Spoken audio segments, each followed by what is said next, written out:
সুতোতে রং উঠছে, কেউ দেখে শিল্প, কেউ দেখে সৌন্দর্য, কিন্তু আমরা জানি এই রঙে আছে একটা জীবনের গল্প। এই গল্প খুব পরিচিত, কেমিক্যাল, কষ্ট আর ক্ষয়ের গল্প। তাঁত চলছে, এক একটি টানে বাঁচার চেষ্টা করে এক শিল্প, যা আজ নিজের শ্বাসেই বিষ টেনে নিচ্ছে। এক হাতে মা রং মেশান, অন্য হাতে সন্তানকে খাওয়ান। এই রং শুধু কাপড়ে নয়, ঢুকে পড়ে শরীরেও।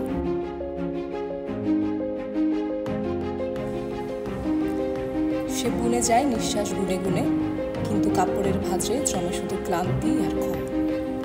আর সেই শিশু, সে চলে যায় স্কুলে, হাতে রেখে পরম্পরার ছায়া। আমরা কি তাকে নিঃশব্দে বিষ দিয়ে বিদায় জানাচ্ছি? ঠিক তখনই আসে পরিবর্তনের প্রতিচ্ছবি, নতুন ধারার, নতুন আশার দূত, টেকজোরা।